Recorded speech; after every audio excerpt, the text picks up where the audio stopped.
got some messed up teeth, but no twin tower action going on that I can see. And his cheeks are very narrow. He's got a very tall face structure.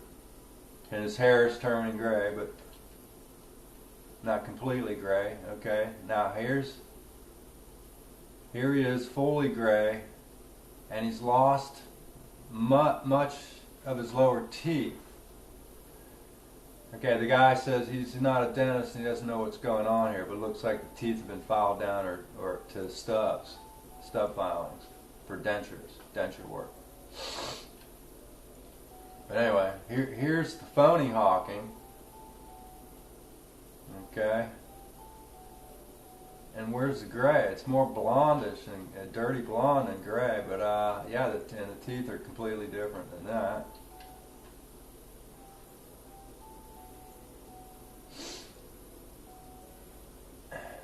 Even the eyebrows have changed, apparently. So what he's saying, this is a replacement. They found a guy with the same nose and big ears, but otherwise they don't look that much alike. This is a guy that you have been looking at for the past 30 years, which means Hawking might not have written A Brief History of Time, which came out in 1988. So this is pretty big here. This guy has been faking, this guy has been faking this guy for over 30 years.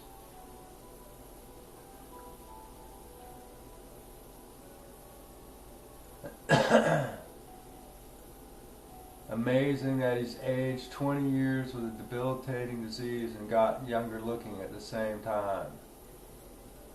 Here he is in 2007 before he went on board the 0G plane.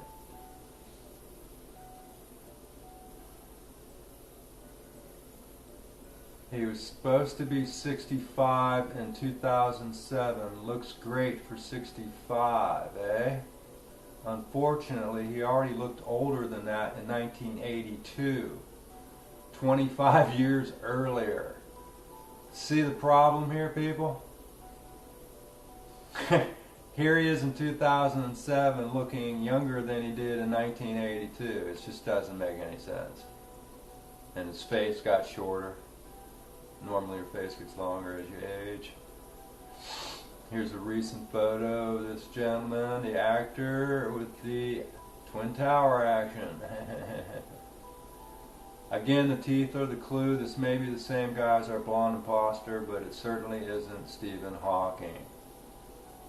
Go back to the earlier photos. Those 4 lower teeth were supposed to be gone decades ago, filed down to filling nubs.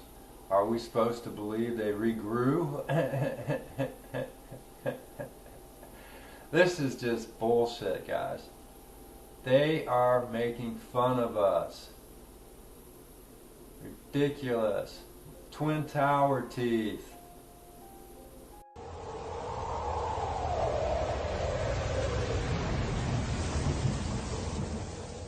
Television. His physical appearance and the way he talked about big ideas in a witty and accessible way made him unforgettable, even though he had to use a student to interpret his failing speech.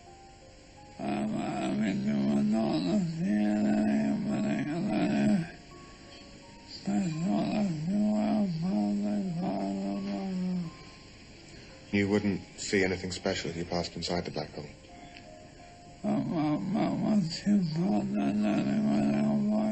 But once you pass a certain critical point, then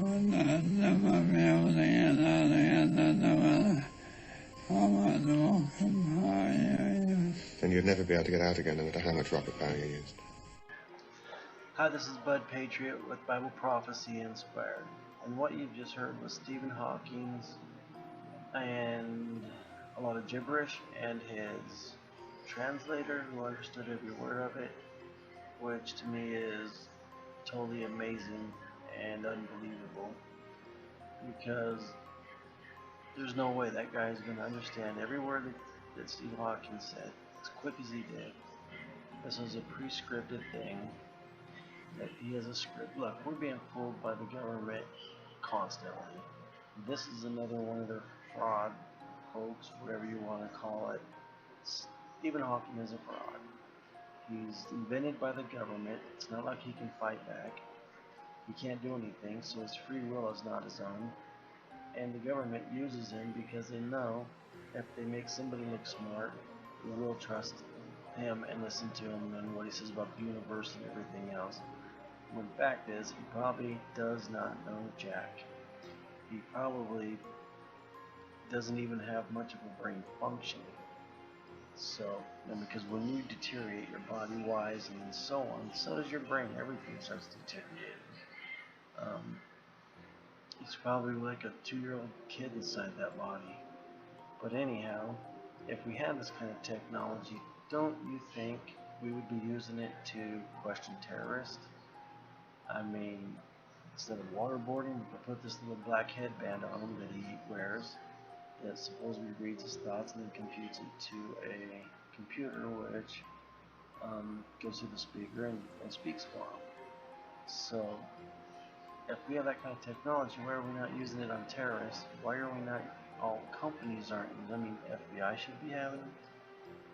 Corporations could have them for lie detectors when they're being ripped off. Or even pre-hire. I mean, not to mention, let's face it, you'd have to be a saint if that thing is reading his thoughts and he's not jabbering his head off. I mean, because you're always constantly thinking, right? I mean, your brain never really stops.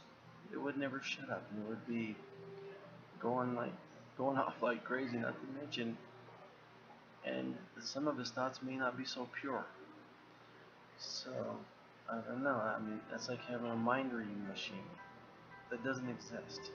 It's a fraud, it's a lie, it's something the government is using to fool us with and to make fools out of us with. You heard him talk, you can't understand him. The guy's freaking reading a script of what Stephen Hawking is saying, because if he can understand Stephen Hawking, then he can also understand baby gibberish and talk to babies. Anyhow, I just wanted to run that by. It's just, to me, is ridiculous that people don't ask questions anymore. I really never cared about the guy, and when I watched a documentary on him, and I was thinking, why aren't they using this technology on terrorists, and why don't more people who can't talk that are like him have this technology? It seems to be he's the only one that has that kind, that advanced. But anyway, we should have them Wi-Fi by now, and they should be able to use them like a laser to point at people's head in airports and so on to pick up a terrorist and lock them up before they get on planes.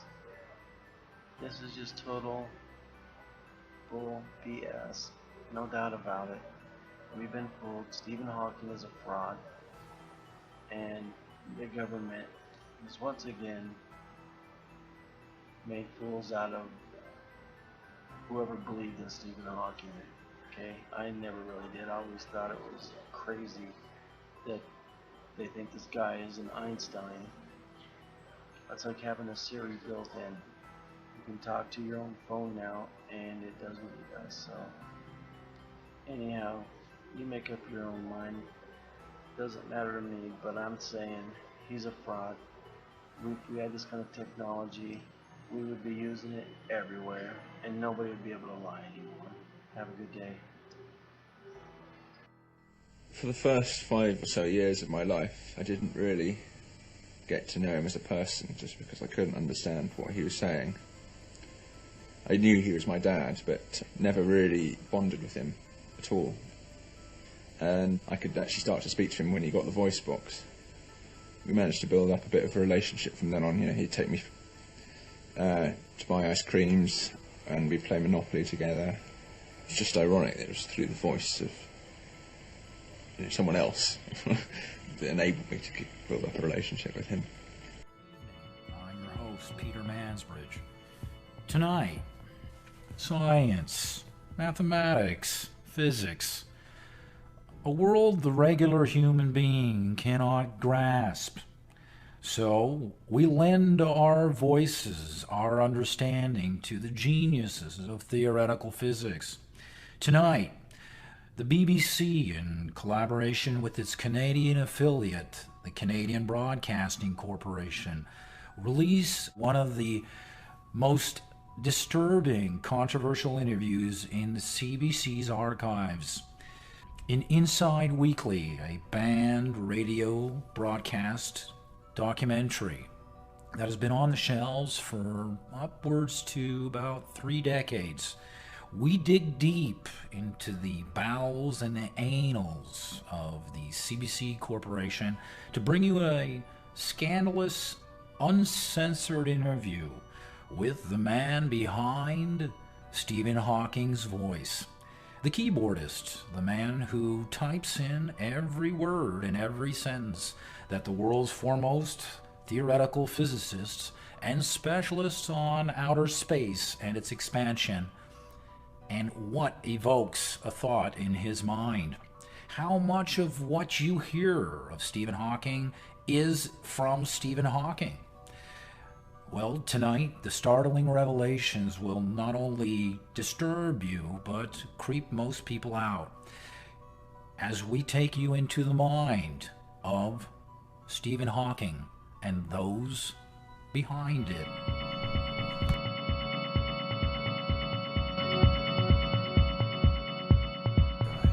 Okay, so wait, start from the top. You're saying that, so that you worked on what project? I worked on Team A. What's Team that? A is the team that basically suppresses his thoughts, so it can't get through. What project is this called again? It's called Stephen Hawking's project. Okay. And basically, he's been a project since they realized that he was a threat. With Flat Earth, right? Well, a threat to FET. national security, as they say. Flat Earth City. But because of his popularity, they couldn't kill him. And there was a project that goes back to the Second World War that Hitler was working on. It was a project that basically you were able to control the mind and the speech of a person, and that person be completely paralyzed, unconscious. Except what happened in the project, that they couldn't get the person unconscious. The person would be conscious. Now, as they developed it after the Cold War, Stephen Hawking became a threat. They decided to try this project on him, and it worked. So they silenced him. They silenced him without killing him.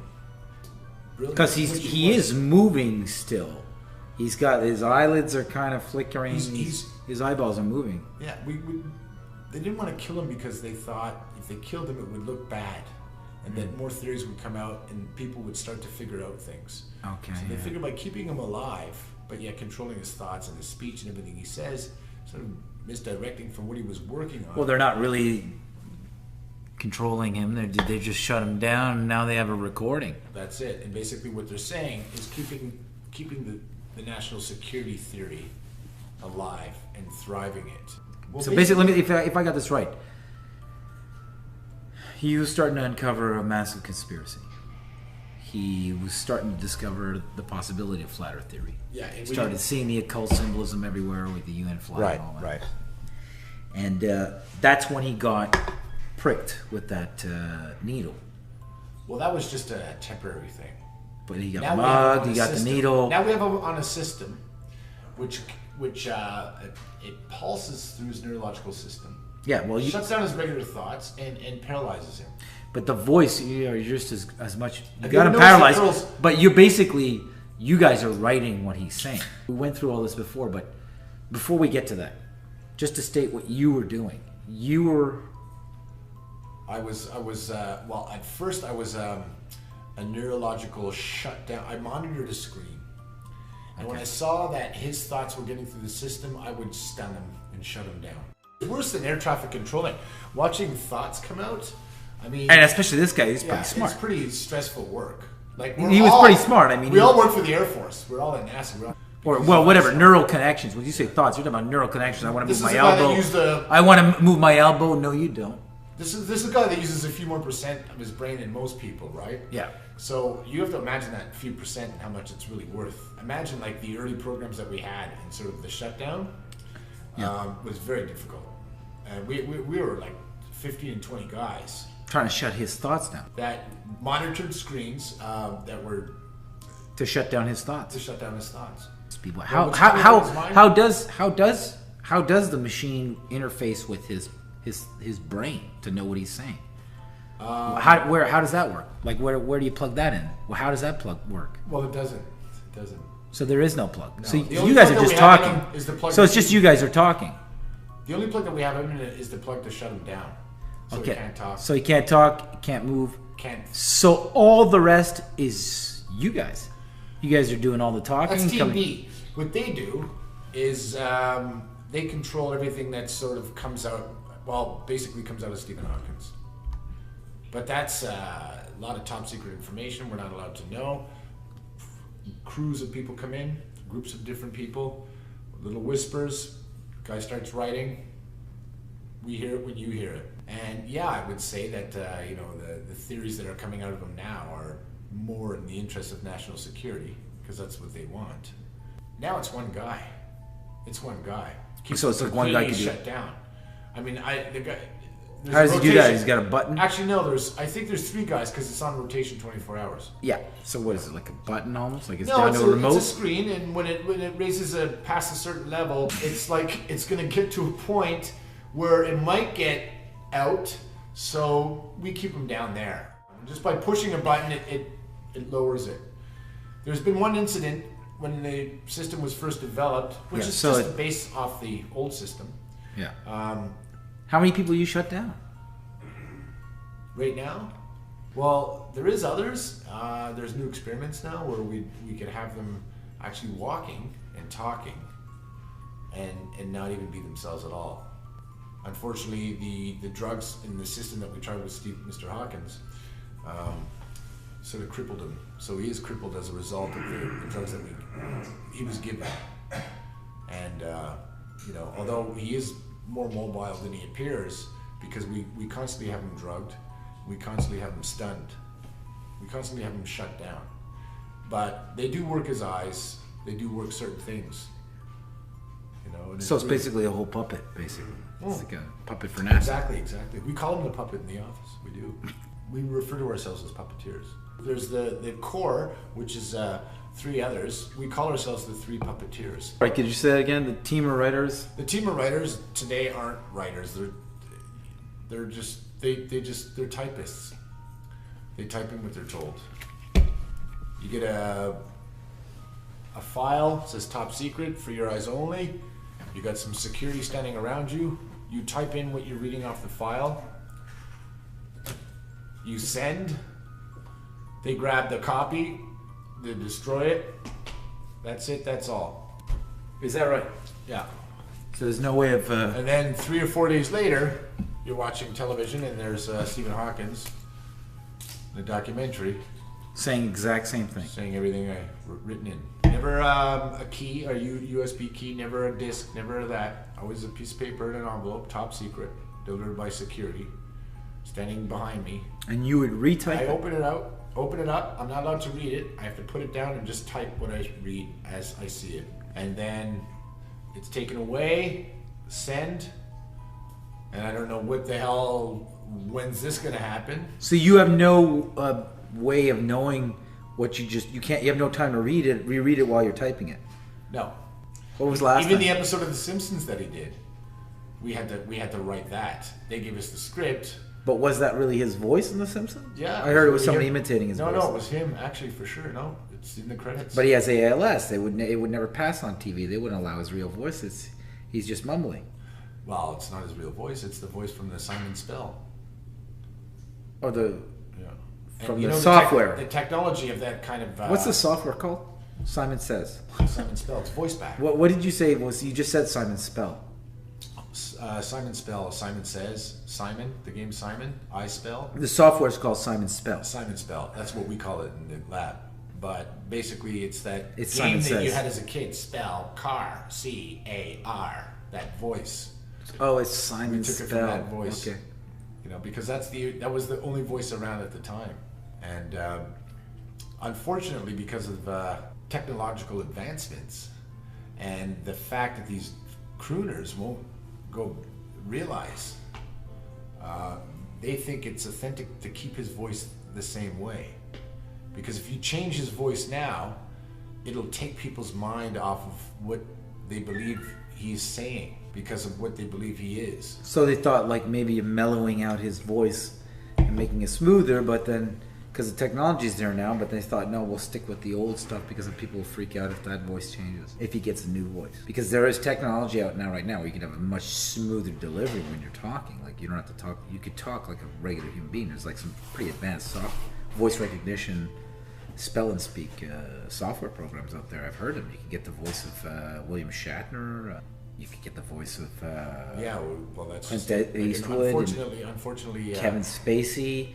Many of these voices could be the voices coming out of that software program called Simon Spell. But that's the whole idea on keeping it real. If we get too advanced with them now, people But I will mean, start to figure out. People will start to figure out something that maybe we're just. I don't think so. I think you could basically have a guest appearance speaking for Stephen Hawking, like special guest. But then, Like certain Kevin Spacey's people will voice start would be putting it lent together. to You put it together. That's why we're having this interview. Kevin Spacey's voice would be lent to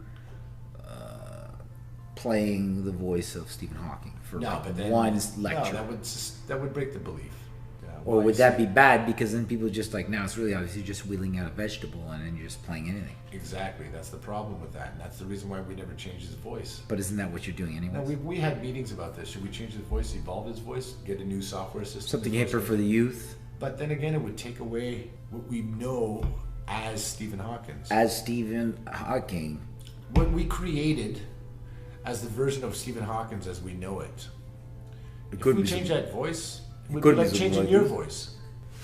It's a familiar voice. It's familiarity. That's what it's all about. Well, Venus is as far as you think.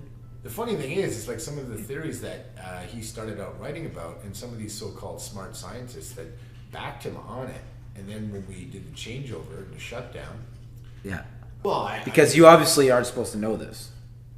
You don't need to I know. was in security, and I knew that we had to shut them down.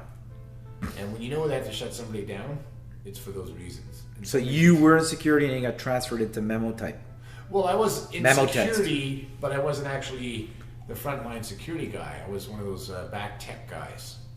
But I still knew what was going on at all times. And I knew what this operation was. And this operation was shutting down completely, but yet create this new persona that we have full control of, that makes the believers still believe that it's really him. Oh, he just got a disease, now he talks through this system. Well, let me tell you about this system. It's a pretty big system, and it's very little him. It's no him. None of him. It's about probably The greater voice. 180 people So the 180. presently, but over the course of the last 25 years, I would say thousands have worked on it. So there's thousands of people speaking on behalf of Stephen Hawking. No, thousands of people that worked on keeping him down. A lot of physical. How many people are the part of the voice team, the speaking, the writing? Oh, that's at the high top. They're the ones that decide that. I've only been, like I said, a typist. Top of what? Project. The Stephen Hawking Project, Okay. which is all top secret on where they're from and what their agenda is. We just take orders. I knew it. I knew it. I knew this whole thing was like some. Behind it was like a million strings pulling levies and cogs and coils. So, This thing is just a massive puppet show. yeah, it is. It really is, literally, like we call it. There is three guys that come in, give orders, a lot of whispering, very hard to talk to. We have to be very at ease or alert when they're around. We call them the three puppeteers, because really that's what they do. They come in and pull the strings. They come in with the envelopes. They come in with the scripts. Whenever he's doing an interview, the questions and the answers have to be put into the system, and then the answers have to be deleted just so we can get the timing right. So it's sort of like going through a song and playing both parts. You know, you can't just have him answer the questions. Even though his voice, that voice, very robotic, we still want to have a sense of rhythm and get it right, because people will pick up on that. There are some people out there that very audio visual, very audio, not visual. Just they pick up on sounds and they see something might be wrong, and we didn't want to. We don't want that to happen. Why did you leave the organization? Well, I just started to realize that what we were doing to a human being. You know, like this guy. Leave the guy alone. Get him off that stuff. Let him live his life. Let him get out of that chair and walk and say what the heck he pleases. Like, this is disgusting. Like, stop with this. Stop wheeling him around and pretending that this is what he's thinking, and let the guy live his life. You know, this guy's being shut down and tortured. He's in pain as he sits there. He's being sort of like, imagine like small doses of like high voltage going through your system. Like, this is disgusting. Like, stop with this. Stop wheeling him around and pretending that this is what he's thinking, and let the guy live his life. You know, like, Stunning. I started being stunned constantly. And it gives him that lively effect, but in actuality, he's going through a lot of pain as he sits there. His brain's being shut down, and yet he's trying to fight, because I've seen it. I've seen it on the screens, how his brain energy works, and it's extraordinary. But he's trying to fight to get his thoughts out as we're suppressing him and controlling them and manipulating what he might be saying. Wow. So it's a huge battle, and I started to realize that this is horrible. This guy's a human being. I started to ask questions, and before I even got to a point of thinking, fuck, let this guy live. And the government was paying. The government was paying for this. This is like many governments were paying for this. This is Britain, Canada, the U.S. We're all backing this. Israel. What? Oh yeah, Israel's right in there. Saudi Arabia as well. Funny thing is, you know what's going on in the world isn't really what's going on in the world. No, they're all together. Yeah. Like, this particular example is proof. You know, some people they're all working to keep this guy going around, pushing the Royal Society and NASA and Amnesty International has got like I don't know how many charges against Saudi Arabia. Yet you see every president shaking. So you left because you just felt it was immoral, I guess. After a while, I just thought it was. You had a conscience. I did, because a few times I talked where I've talked to him. You talked to Stephen. I talked to Stephen. His real voice. His real voice. When? 2003. 2003. We were changing over the system, which has always been an issue. He seems to overcome the drugs, always. You were talking to him once? Yeah. Like there was a moment of lucidity? How did that happen? We took him off the system. He was sedated, but I went in to put him back on the system, and he was up. And what do you mean up? He was up and talking. What do you mean, out of his chair? Out of his chair. What? Trying to walk, but you know, give him time, and if he was off the drugs, he would have been able to. So this whole time he's drugged, and then you caught him like without it, and he was walking. Or amazingly, he should have still been sedated, but this guy, like I said, is very extraordinary, and the will that and what we've done to him and doing to him. So you actually saw him walk. Yeah, I seen him walk. I've heard of other stories where he even tried to run out of the room. You not walk like just so that it's clear to the people listening to this thing. Not walk before. You saw him walk while he was paralyzed. He got up that week that he was off the system. Off the medication. But I've heard stories where it took 3 guards to hold him down. He's trying to get up. I mean, early on. So he was strong. He still is strong, but they have him down, right? Well, I think he's just a very smart guy in his will at times. Even now, today, to this day, with the system that we have him on. What did he say when he was trying to get up and they tried to put him? Those 3 guards were trying to put him back down before you put him back. I think it's I want to go home. Let me go home.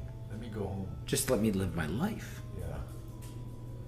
Something like that. I remember hearing that. I remember that's the thought that started to make me think, what are we doing? What are we doing? You know, and then when you keep them down all the time and you just see a body there, you just sort of like forget. But then when I read the charts and I have to go back and do reports on what, you know, the system is letting out, even though there's a guy sitting there and realizes when it goes past a certain thing, you just hit a button. If it keeps going, you hit another button and everybody else will take care of it. Those same charts that I used to look on a screen and shut down with 20 other people. I started to realize this is inhumane. Why not let the guy go? Then when I started to question my superiors about it, wait away. Like I had to change my name. I was getting threats. I was being watched like I've never believed. And I know what security and surveillance is all about. That's what I do. I know when I'm being... Yeah, you know when you're being watched, yeah. Yeah. That's definitely... So and then in 2003, when he spoke to me, he said, "Why? Why are you doing this to me?" He just... Then he said, "I know why you're doing this to me." And then he said, "Don't play their game. You'll only be killed." And then, of course, a bunch of guards came in. I was removed from the room. Next time I saw him, he was sedated and back on the system. Wow. So that's something I've been living with for these years, and when I started asking questions... What was he working on? Like, well, what was he working on? Excuse me? You're asking questions like, what was he working on? That was so sensitive. Exactly. Then I started to do some research, and I realized that he was finding out some real information that was more truthful than what we all know and what we're told. Then I started to realize that the only reason why he was a national or security threat or an international security threat was because of what he knew. So they took him down. So they took him down.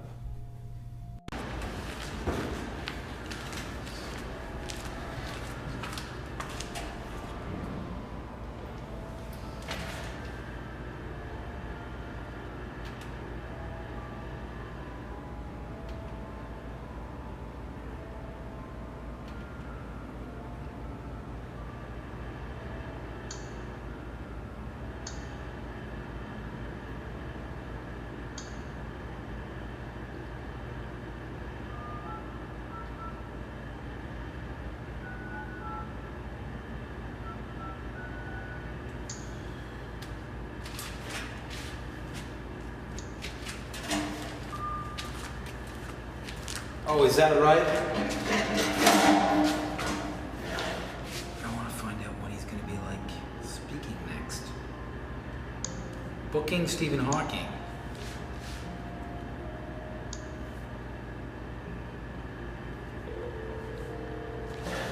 Here we go.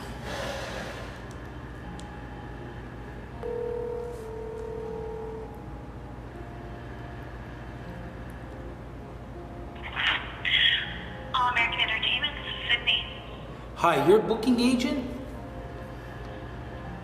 Correct. I'm trying to figure out when is going to be the next, because I'm on the internet here and I'm trying to figure out when the next Stephen Hawking presentation or his upcoming speaking engagement will be in the United States. Are you exclusively Stephen Hawking? Okay. No, we do not exclusively represent him. Okay, because it says that, do you know who I'm talking about?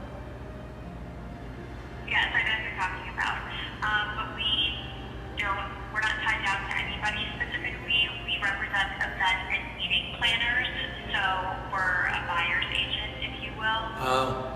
Have you ever like done a booking of his? Let me double check for you. Because it says you guys are like a booking agent, and I'm trying to find, for the life of me, I can't find any engagements. But I mean, I see the guy on TV every few months or few weeks, and but I mean, it's just I found it interesting that he's like such, you know, he's. I like to hear him talk. Yeah, I understand. You know, some people just don't, you know, take the engagement. So I'm not sure about that, but you would definitely, you know, might want to reach out if he looks on any websites or any social media accounts that he might have. Yeah, no, I don't see anything. But then it's like funny, he's on The Simpsons, or he's like, you know, on a late night talk show. But it's like, when can we see him like live, like talking? Yeah, I'm not sure. I love to hear him speak. Right, of course. You know, reach out if he has a website or any portal where you can... Yeah, I went to his website and it just shows like his famous talks and under lectures, but like nothing like, I went to his website, it doesn't say where he's going to be appearing next or where you can buy tickets. So then I found you guys because you're at the top. And I was wondering, have you ever booked him? I'm sorry? Have you ever booked him? We have not. But you're representing to book, but you have access to book him. More or less. You know, we have people who reach out to us with an interest in somebody, and then we reach out. But we have connections with the office, but we have not. Hello? Hello? Yeah, can you hear me? Yeah, can you hear me? Yeah, I can hear you. Like, how much, let's say I wanted to book him. How much would it cost? Let's say we were to do something in Sacramento.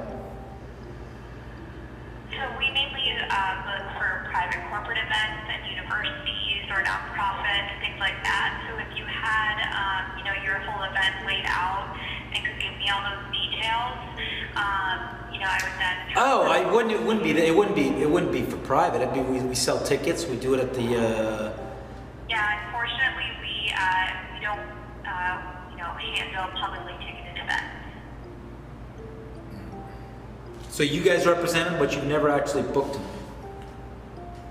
We do not represent him. No, but I mean, like you say you have access, and I'm online. I can see that you know, I've got your number from a site that's got his face on your site.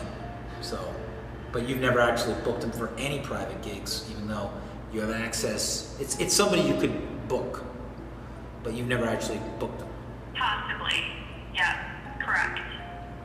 You know, it's up to him if he would be interested in speaking. You know, sometimes people just aren't interested in, you know, being in the speaker circuit. But you got him there as a potential speaker that you could book.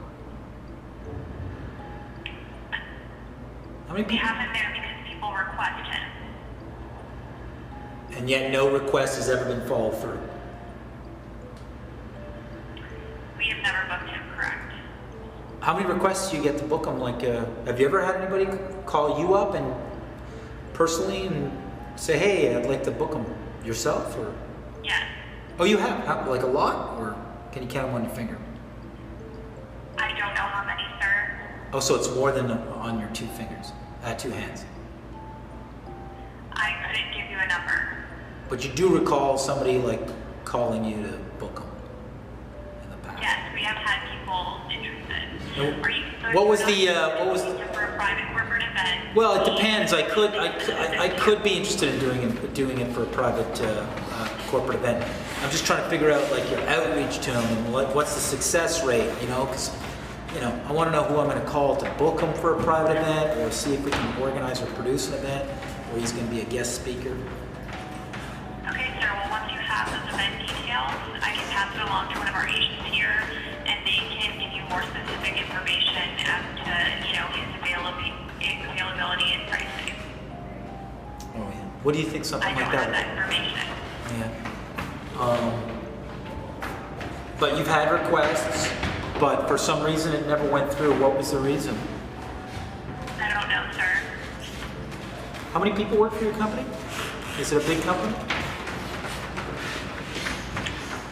Over 30. Oh, you're over 30 people there. Okay. Are you the owner? Am I talking to somebody who's like one of the partners? Or? No. You're not. Okay, so you're just a booking agent. Correct. Okay. Well, yeah, be it. So once you have that information, feel free to reach back out. But right now, there's nothing that I can do for you. Okay. Well, you got his picture on your site. I'm just letting you know. Okay. Okay. Perfect. Okay, best of luck.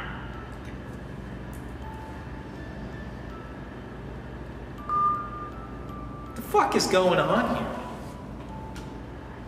Yeah, I can't. Was it 1, 2, 3? I can't remember.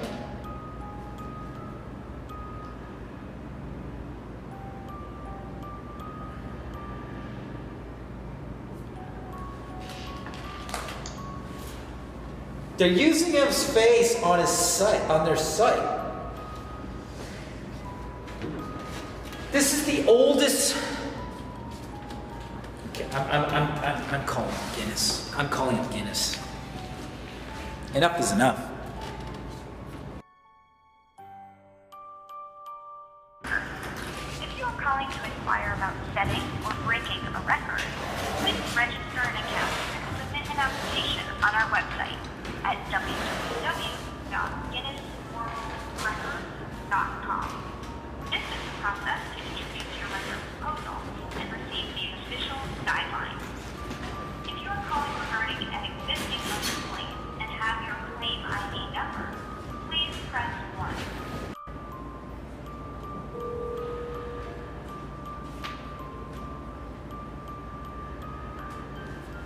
Guinness World Records, this is Sophia.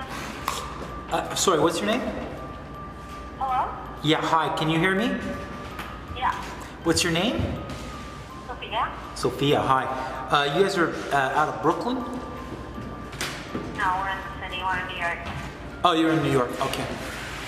Listen, I had a very interesting. Do you do records when somebody's beat the odds with a terminally ill disease that's life-threatening? We usually don't, no. Oh, you usually don't. So you've never awarded somebody like the record for defying the odds of a very debilitating disease. Like, let's say they live till like they're 70 years old, but it's a disease you're usually dead at 30 or 40. I mean, usually no, because there's no way to standardize that, because people react differently to diseases, and, you know, there's no way to make that standard level for everyone. Okay. So yeah, no, it wouldn't be something we recognize.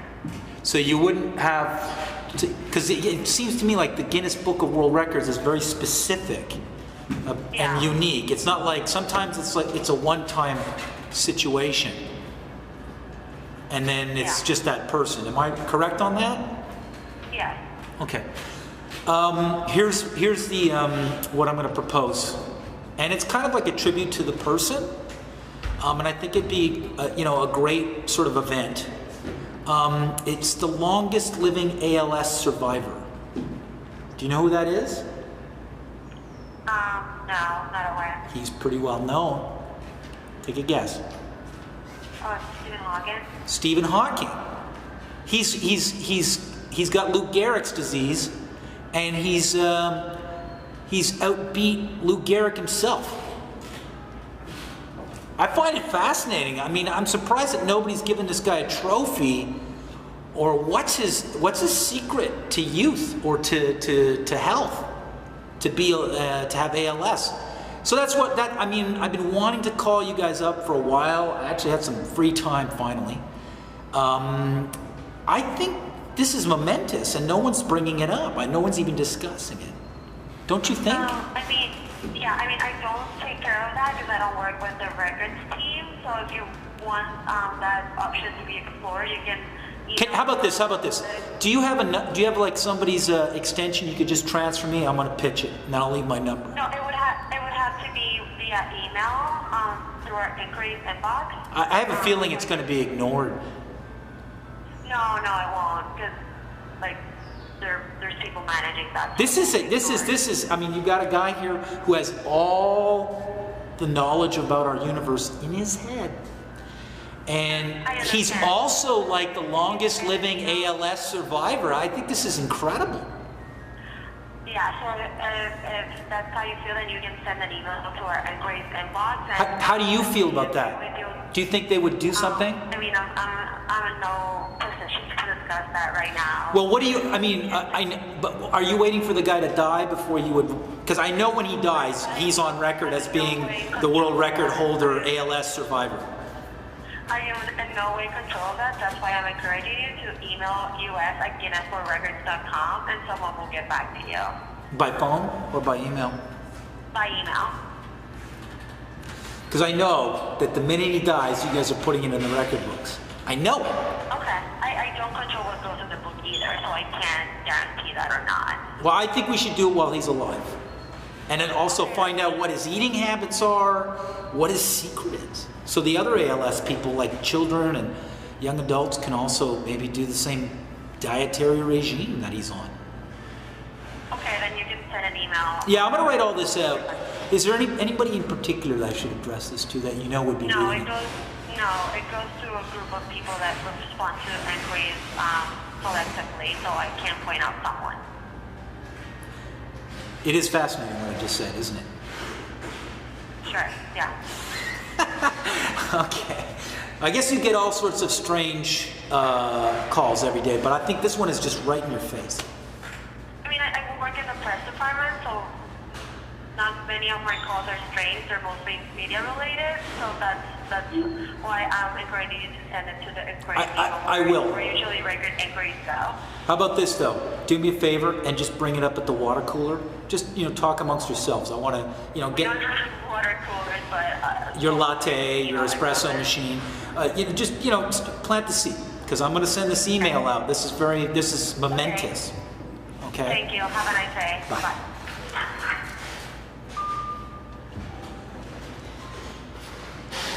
2007 before he went on board the zero-G plane.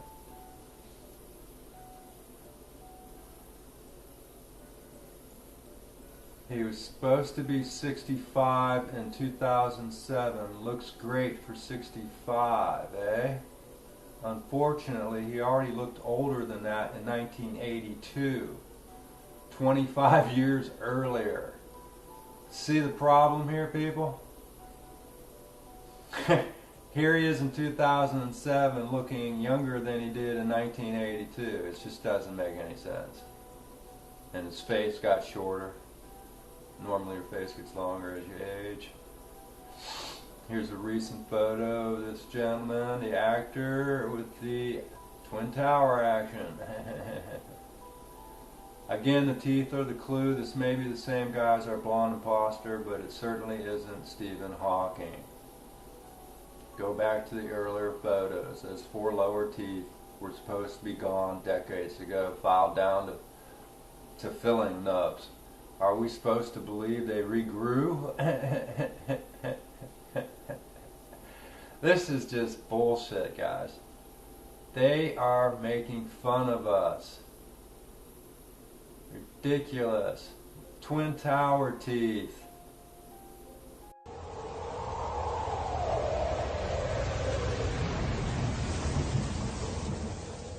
Television. His physical appearance and the way he talked about big ideas in a witty and accessible way. What project is this called again? It's called the Stephen Hawking Project. Okay. And basically, it's been a project since they realized that he was a threat. With Flat Earth, right?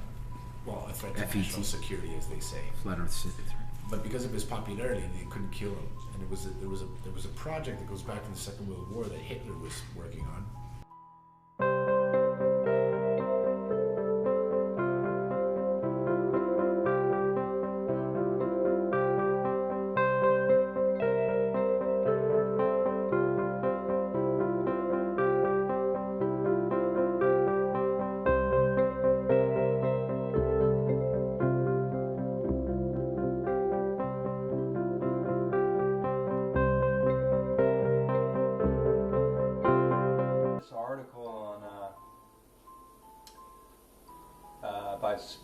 Miles Mathis conspiracy theory, Stephen Hawking died and was replaced a long time ago. Well, I'm going to say NASA probably took him out and replaced him with an actor. Here's the real Stephen Hawking. Here's the one we see today, the actor that has replaced him. Okay? This is nuts. Okay, here's the article published April 17th, 2015. Stephen Hawking died and has been replaced. This should not surprise you too much, especially if you know something about ALS. ALS is also known as Lou Gehrig's disease. We are told Hawking had ALS for over 52 years, which is a record by many decades.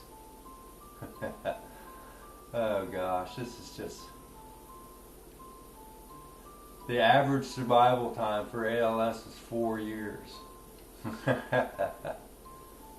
When Hawking was first diagnosed in '63, doctors gave him 2 years to live. Yeah, here we are 52 years later and counting. Should you believe it? Well, no, he says.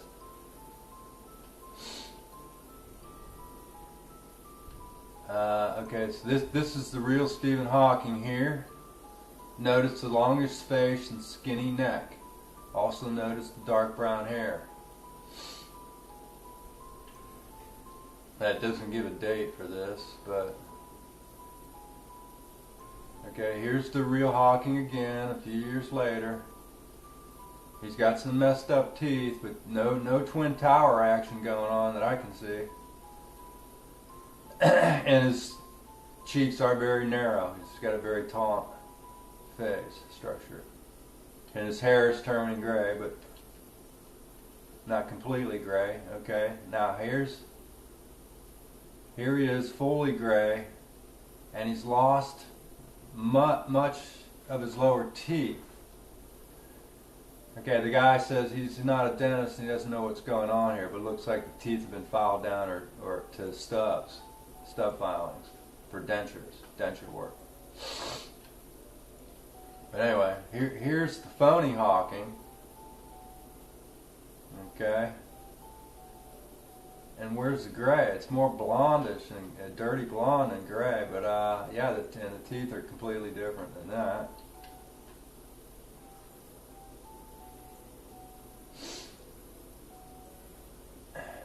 Even the eyebrows have changed, apparently. So what he's saying, this is a replacement. They found a guy with the same nose and big ears, but otherwise they don't look that much alike. This is a guy that you have been looking at for the past 30 years, which means Hawking might not have written A Brief History of Time, which came out in 1988. So this is pretty big here. This guy has been faking, this guy has been faking this guy for over 30 years.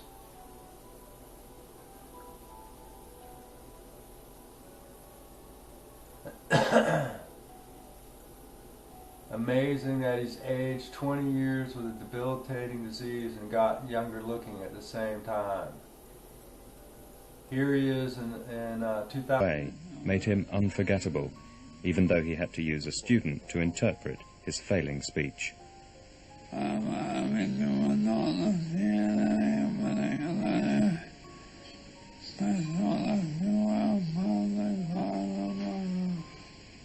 You wouldn't see anything special if you passed inside the black hole.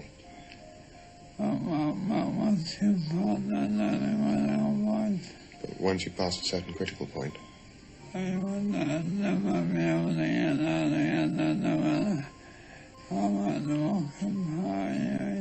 then you'd never be able to get out again, no matter how much rocket power you used. Hi, this is Bud Patriot with Bible Prophecy Inspired. And what you just heard was Stephen Hawking's and a lot of gibberish and his translator who understood every word of it, which to me is totally amazing and unbelievable, because there's no way that guy is going to understand every word that Stephen Hawking said as quick as he did. This was a pre-scripted thing. That he has a script. Look, we're being fooled by the government constantly. This is another one of their fraud, hoax, whatever you want to call it. Stephen Hawking is a fraud. He's invented by the government. It's not like he can fight back. He can't do anything, so his free will is not his own. And the government uses him because they know if they make somebody look smart, they will trust him and listen to him and what he says about the universe and everything else. When in fact,